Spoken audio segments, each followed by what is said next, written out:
guys, what's up? It's Allison, and today I'm coming at you with another monthly wrap up. We've got 9 total books to cover, which is exactly what I read last month, and I think that's pretty good for me because there was a lot of things going on in June for me, so I'm pretty happy with what I got. Pretty good ratings overall, so let's jump into it. The first book that I read was Love in Other Words by Christina Lauren. This is actually a dual author, so it's their 2 first names put together, Christina and Lauren, so I thought that that's pretty different and pretty cool. I started the month off with this book and I give it 5 stars. I absolutely love this book. It's got all the hype from everybody else, and I really enjoyed the characters and their romance. It's a friends to lovers book trope, childhood friends to lovers, and it follows Macy and Elliot, and basically it's just kind of back and forth. It talks about how they grew up together at a lake house, and it goes from then to now. Shows that like they disconnected, and nobody really knows why they disconnected until like the end, but it goes back and forth between like how they developed their friendship and then goes back to now and where they're at now. They end up seeing each other, running into each other, and they rekindle their friendship and maybe even their love. So I really enjoyed this book. Loved seeing how they evolved from being like 10 years old to however old they are now, like in their 20s, almost 30s. I just loved seeing how their relationship developed, and there wasn't ever a moment that I was bored with this book. So yeah, and the plot twist at the end on why they did not speak, I felt really solidified the book. This one was very good, and I gave it a 5 stars. So that is Love in Other Words by Christina Lauren. The next one I read was called If We Were Villains by ML Rio. Yeah. Haley Pham suggested this on her book channel, and I didn't see it anywhere else really, so I was kind of intrigued as to why she gave it, she gave it a 5 stars, I'm pretty sure. I ended up giving this a 3 stars, and I think it's probably, since the time I started from last month doing this book reviews, I think it's probably the worst book that I've read so far. It's a dark academia book. It follows, I think, 7 of them, and they are all going to a performing arts school in Illinois, I believe. They do Shakespearean plays, all of them, so it kind of ties a lot of Shakespeare literature into it, which kind of took me off because I'm not really into that stuff. And it follows the main character, which is Oliver, and he is discussing what happened years back when all of them were in the school, and how one of them got murdered. And I don't know, it just was kind of very slow for me. I feel like I definitely could have read more this month, but this took me on kind of like a downhill spiral. Like, it took me so long to read it, and I didn't know if I wanted to finish it. It was just kind of boring to me. It's a mystery. The characters were just kind of weird to me. I just didn't really feel anything for any of them, and I had a hard time understanding what was going on at points. But you find out at the end what actually happened, things like that, and that's good.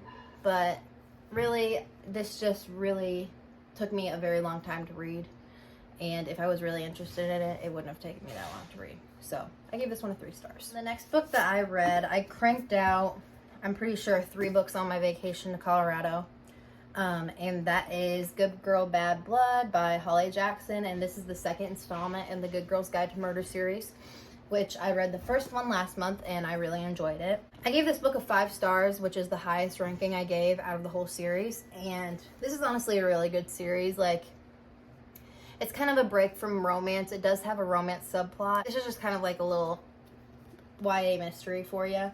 This follows Pip again and Ravi, and this is her 2nd murder mystery that she is solving. So after the first mystery that she solved, she got a lot of clout, and she even started a podcast in this 2nd book about you know, solving different mysteries and things like that. And this particular book follows one of her close friend's brothers disappearing, which is Jamie Reynolds. It's kind of a predictable plot twist on who did it, but this book I felt like really developed Pip's character. I felt like this book really changed the game for Pip and her personality, and I really enjoyed that. And it sets up a great book for book 3, and I just feel like you could definitely tell that things were starting to change in this book, and it was just like a really substantial plot. Like, I felt like it was very needed for the series, and I don't know, I think this is the best one out of the 3 books. So definitely read the series and tell me what you think about this book. Good Girl, Bad Blood by Holly Jackson, 5-star. Next book that I read was The 7 Husbands of Evelyn Hugo by Taylor Jenkins Reid, and this is definitely a very popular book to some. Definitely has got a lot of clout behind it, and I really enjoyed this, and I originally gave it a 5 stars, and then I bumped it down to a 4.5, and then I bumped it down to a 4, because after I took some time to really think about like what I read, I just feel like that it wasn't up to par with the 5-star reads that I've, you know, put in that category. This follows, what's the main girl's name? This follows Monique Grant, and she works for a magazine company, and she gets contacted by Evelyn Hugo, which is a huge pop culture icon. She's an actress from the 1950s, and she contacts Monique to write a story about her and her life and expose like the real secrets of who Evelyn Hugo is, and kind of just telling everybody the truth about it.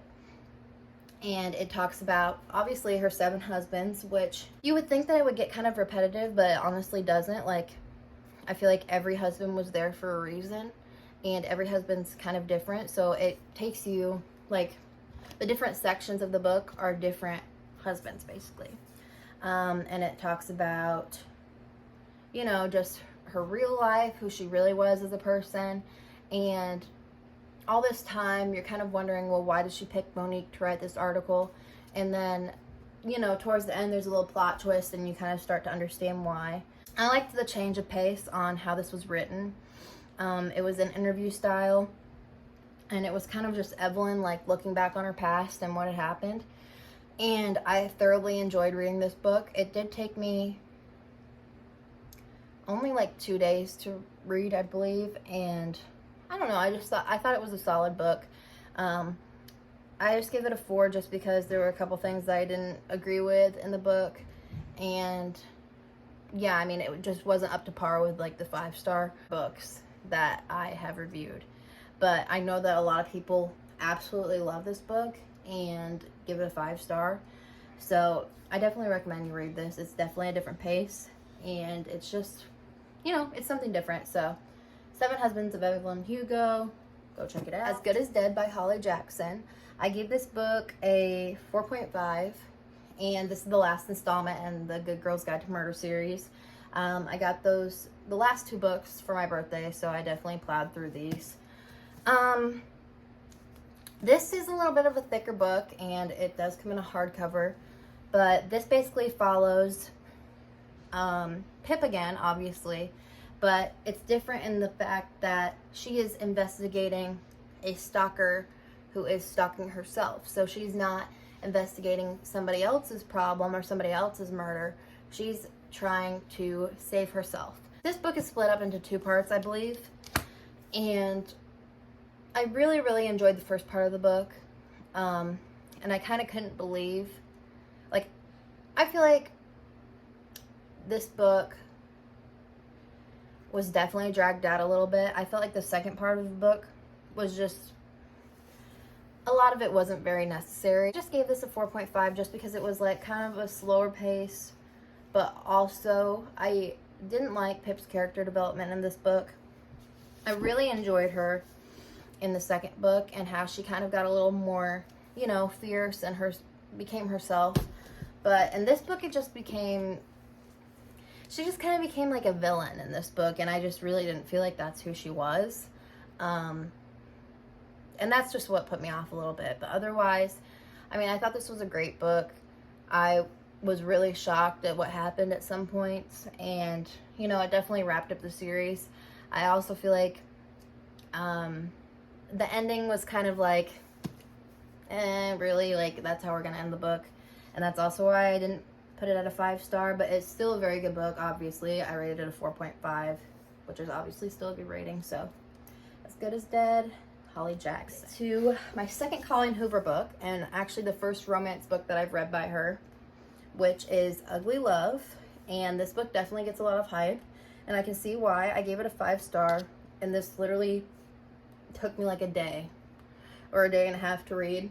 A lot of people say that, like, you can tell, like, these covers, like, you can tell after you've read the book why this cover ties in, and that's definitely true in this book. This follows Miles and Tate, and Tate goes to live with her brother in his apartment, and Miles lives next door, and it's kind of like a Grumpy Sunshine trope. The friends with benefits basically to lovers. So Miles doesn't want any more than a casual hookup, and Tate agrees to that, but then, you know, obviously that kind of falls apart. They become something a lot more deeper, and this switches POVs between Miles and Tate. It talks about Tate and how she feels about Miles in the present, and then it switches back to Miles in the past and why he feels this way about love and why he doesn't want to get in another serious commitment. I really enjoyed their connection in this book. I felt like they did have a real true connection, and I enjoyed learning why he felt that way about love. And you really, I'm not sure, I can't really remember when you figure it out. I think you figure it out towards the end why he doesn't, you know, feel that way. Like, he feels a certain way about love. But it just ties together really well. Obviously, it has a good ending. And you really get the term ugly love at the end of this book. Like, you understand what he's talking about. I loved Miles as a character. I thought he was super sweet. I don't know. It was just a 5-star for me. Like, I love this book, and I can't wait to read more by Colleen. And I know that everybody loves Colleen, and I can see why, because her books are honestly amazing. So that was Ugly Love by Colleen Hoover. It literally did not take me any time at all to read, so you should definitely check this one out. And then that was followed by People Leave Me on Vacation by Emily Henry. I read Beach Read last month, and that was a 5-star for me, so I obviously picked up her second book. That's kind of in, they're not related at all, but like the second book that kind of matches the cover, like the color scheme and stuff like that. But this follows Poppy and Alex, and I gave this book a 4. Genuinely not memorable to me. It follows Poppy and Alex, as I just said, but it talks about kind of their friendship. They're friends to lovers, basically. And Poppy works on this kind of like it's like a travel blog company, and it talks about all of their summers that they spent together. I think it's like the past 10 summers. And so it switches from now to then. And Poppy gets a question by a friend asking her when the last time she was happy was, because she feels like she's not getting anything out of this job anymore, not getting anything out of life. And she says that the last time that she was genuinely happy was when she went on her last vacation with Alex. And you don't know why they've stopped talking, obviously, like some of these other books. You don't know why they stopped talking, really. And you're kind of just like trying to figure that out throughout the book. So she decides that she's going to take a trip. Nothing about like working, nothing that's affiliated with working. She's just going to take a trip with her brother because, or not her brother, oh my gosh. She's going to take a trip with Alex because his brother's getting married, and she's going to go on a trip with Alex to where his brother's getting married. And so it alternates between this summer and then the last 10 summers, and kind of leads up to that point on where they stop talking. I didn't enjoy the characters as much as I did in Beach Read. I didn't feel their connection as much as I did in Beach Read. And I just didn't I just didn't feel for these characters. I think that the reason that they stopped talking was kind of minuscule. I just didn't feel like it was really anything. And so that's basically why I give it a 4. And just because I can remember Beach Read, and I read it last month, but I can't even barely remember this book, and I literally read it like 3 weeks ago, or 2 weeks ago, or something like that. So it was still a 4. It was still a good book. It's a good summertime book, and you know, it's fun, but it's just not as good as Beach Read, which a lot of people agree. So that is People We Meet on Vacation by Emily Henry. Next book I read was another 5-star, and that was The Love Hypothesis by Allie Hazelwood. And this book does get a lot of hype. Everybody loves this book that I know of. And this follows Adam Carlson and Olive Smith. And Olive is a PhD student studying science or something like that. And she falls into this fake relationship with Adam Carlson, which is, he is a professor at Stanford, which is where she goes. So it's a grumpy sunshine trope. He is very grumpy. He's kind of got this bad rep as a professor where he's just really rude and things like that, but he has a soft spot for Olive. And basically their relationship starts because she is trying to convince her friend that she's, moved on and is, dating or going on a date with some other guy. And she ends up at the lab instead of where she's supposed to be, which is a date. And her friend walks by and she just grabs the first person that she sees and kisses him, and that is the professor. So they end up fake dating just for both of their benefits, which you'll find out why it benefits him and why it benefits her. But, and they obviously gain a connection, and there's some, there's some overall arching, problems that end up coming about. And I loved both of these characters. I felt like they were very real, and they weren't cringy. And it does have a little spice, but not too much, I feel. And I could just definitely, I could picture where it was happening. I could picture the characters. I could really, immerse myself into the story. And that is why I gave it a 5-star. I loved their relationship. They were just so cute, and I just loved it. I truly recommend this book. It's honestly amazing. So. And then for the last book that I read this month, I just finished it, and It Happened One Summer by Tessa Bailey. This is I think this is a duology. The second book is called Hook, Line, and Sinker, and it follows her sister. But as for this book, I gave this a 4.5, and it's basically, if you've ever watched Schitt's Creek, it's basically, even on the back of the book, it says that it's inspired by Schitt's Creek. It's kind of like that kind of rom-com. It follows Piper, and she lives in New York. She's kind of like a, just like a rich girl type of vibe, really into material things and social media and stuff like that. Her stepfather sends her to the small town, Westport, and she is kind of there to learn about her real father's history and where he grew up, and kind of humble herself because she gets in trouble in New York. And her sister comes along, and they're just kind of trying to find their bearings there. They end up finding this bar that her late father used to own, and it's in their name, so they're kind of fixing that up in the story. But the real topic of discussion is about Brendan, who is a fisherman, and it just kind of talks about how they end up getting together. She's kind of she's struggling to decide whether she wants to go back to New York, because she has a 3-month period of living in Westport before she goes back to New York. She's trying to figure out if she wants to go the easy way out and go back to what she's already known, or stay here, pursue this relationship with Brendan, and you know, she's kind of changing and really finding herself in this book.